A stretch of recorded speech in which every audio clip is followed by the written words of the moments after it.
morning, everyone. This is Miss Taylor, and I'm coming at you from a bathtub at the Marathon County Public Library.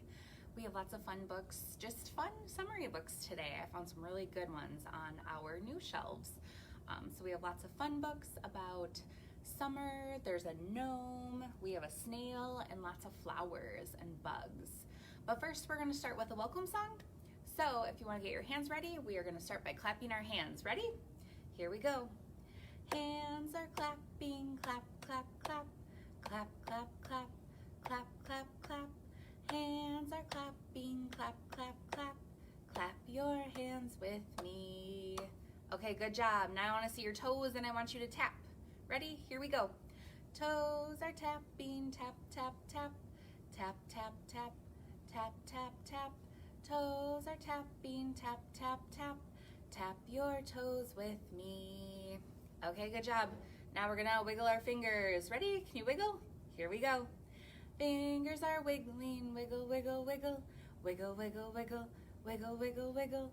Fingers are wiggling, wiggle, wiggle, wiggle, wiggle your fingers with me. Okay, now we're gonna play peekaboo. So can you hide your eyes?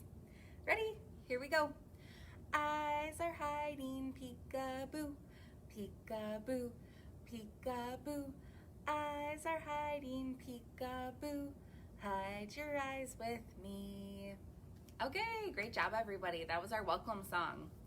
So our very first book for the day, it's called Gnome. So there we have our gnome. Does he look happy? I don't think so. I think he looks kind of grumpy. So let's see what happens in Gnome.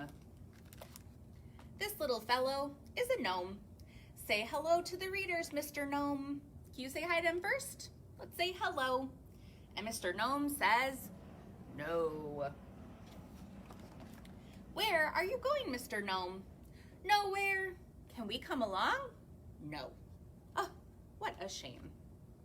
He seems kind of cranky, doesn't he? Ah, fishing. Gnomes like fishing. Can we join in? No. You are not very friendly, Mr. Gnome. We'd better not disturb Mr. Gnome while he's fishing. And he says, shoo! Ah, that poor toad. Golly, Mr. Gnome is not very friendly. Oh, look, here comes a hedgehog. He's got an apple stuck on his spines. Poor Mr. Hedgehog. Excuse me, could you please help me by taking this apple off my back? You can have the juicy red apple if you like. I prefer worms, said Mr. Hedgehog. Isn't Mr. Hedgehog polite? And what do you think Mr. Gnome said? He said, no. You are not polite, Mr. Gnome. That was not very nice, Mr. Gnome. Didn't you want to help that kind, polite hedgehog? And he says, no. But you could have had that lovely juicy red apple. Don't you like apples, Mr. Gnome? Yes, but... I mean, no. No, no, no, no, no. Okay, okay. There is no need to shout. And who's this coming along? Eating Hedgehog's juicy red apple. Who is that? Is it a witch? It looks like it. And also, look, there's a sign that says, no fishing. Uh-oh. Excuse me, Gnome, could you stop fishing in my pond? It scares my toads. What do you think Mr. Gnome says? He says, no. Well, really? I'll give you one chance to say sorry and move, or else. And Mr. Gnome says, N-O spells no. Mr. Gnome might be making a big mistake. Let's see. Take that, you rude little man, and zap! Oh no! What's gonna happen to Mr. Gnome? Oh dear, he's been turned to stone. Oh, I bet he's very sorry now. You will look good with the others, says the witch. Whatever does she mean? Wow, look at all those. There's little gnomes everywhere. That is a fine collection of gnomes you have, Miss Witch. Thank you, dear. Maybe Mr. Gnome has learned his lesson now. Could you change him back, please? Please, please, please, please, please. And the witch says, no. Well, well, well. So now we know where garden gnomes come from. Look, Mrs. Witch, she paints them and then sells them. Buy one, get one free, it says. Okay, so that was our first book called Gnome. See if you can find a garden gnome today. They're all over this summer. Okay, so now our next book, it has some flowers and insects. It's called Away with Wild Things. Okay, let's see what happens in this. Here is Poppy. Poppy Ann Fields liked bugs. They were her friends. She sat among the wildflowers, listening patiently to the cicada's newest symphony. She coaxed the shy roly-poly out of her shell, and when the ants marched over her, Poppy let them, even though they tickled her. She recognized the spider mama's weaving for what it was, magnificent art.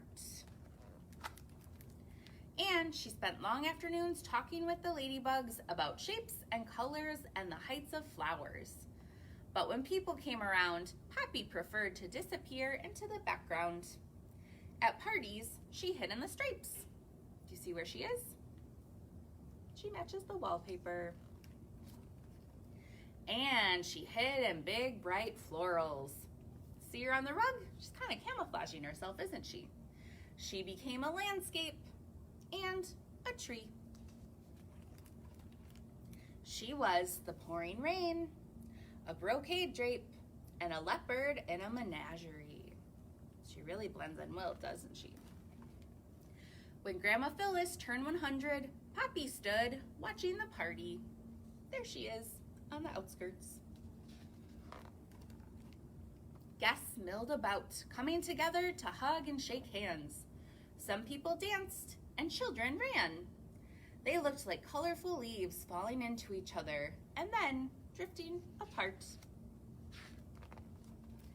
A small wind blew across the garden. On it rode a dragonfly. He landed on the cake. How his wings shimmered in the sun. Her whole heart glad, Poppy clapped her hands. Then Uncle Dan said, Poppy Ann Fields, you wallflower, you. So that's where you've been hiding this time. His voice vibrated louder than 1,000 cicadas. Guests stopped milling about, and Poppy froze. Every eye fell upon her. She was scared down to her toes. The dragonfly flew off the cake and landed in her hand. Someone gasped. Would you look at that? It flew to her like it knows her. Poppy's got away with wild things, said Grandma Phyllis, and everyone came in for a closer look. Poppy's feet refused to move. She would have liked to run to the trees beyond the garden. She wished the people would all turn away and leave her alone. She couldn't look at them, so she looked at the dragonfly, soft and fragile in her hands. She knew the dragonfly had come here for her. The cicada's symphony swelled among the trees. The wind lifted her hair and cooled her face, and she breathed. She's in her element, isn't she? You wildflower, you, whispered Grandma Phyllis. The small wind still blew. Poppy knew she was not a wallflower. Leaves and wings fluttered to the beat of her heart. So no, she wasn't a wallflower. She was a wildflower. Okay, so that was our second book, called Away with Wild Things. Okay, so in that story, they mentioned a bug called roly-poly. So we're gonna do our roly-poly song now, okay? Can you guys help me? We're gonna roll our arms like this. Ready? It's a song of opposites. Here we go. Roly-poly, roly-poly, up, up, up, up, up, up. Roly, roly-poly, roly, roly-poly, down, down, down, down, down, down. Okay, good job. Now we're gonna go in, and what's the opposite of in? We're gonna go out. Ready? In and out. Okay, so let's roll our arms. Here we go. Roly-poly, roly-poly, in, in, in.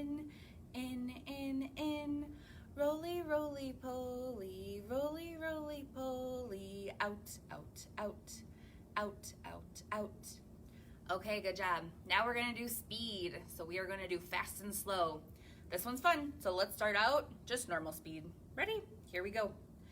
Roly-poly, roly-poly, fast, fast, fast, fast, fast, fast, roly-roly-poly, roly-roly-poly, slow, slow, slow, slow, slow, slow.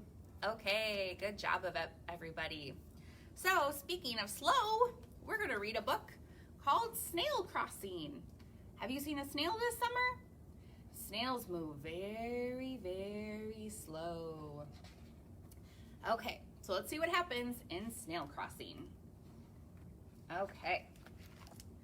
One lucky day, Snail was out scooting around when he saw the most beautiful sight. It was a field of plump, crisp cabbage just across the road. Well, you won't stop me, said Snail to the road. Think he can make it across? Let's see. Snail had been traveling for some time. Crossed the road, and then he decided to take a break. Why, I must nearly be there, thought Snail. Is he almost there?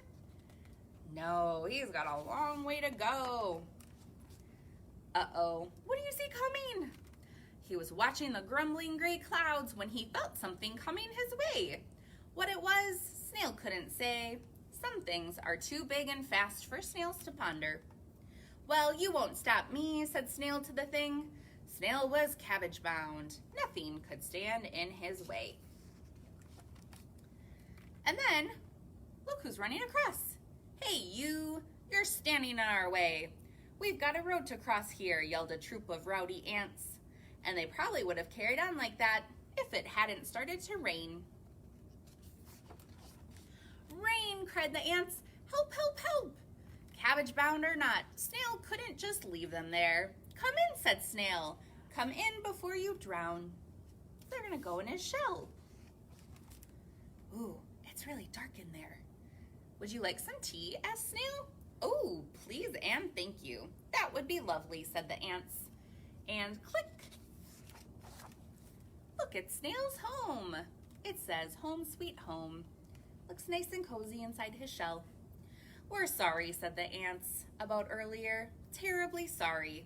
Sometimes we get a bit antsy, said the ants. Oh, I know the feeling, said Snail, and he told them about the plump, crisp cabbage just across the road. Said the ants. When the rain stopped, the ant said, thank you, thank you, thank you, and goodbye. Well, I hope you'll come back soon, said Snail. You can count on it, said the ants, and off they went. Okay, now where was I, said Snail to himself. Ah, yes, Snail was cabbage bound. Nothing could stand in his way.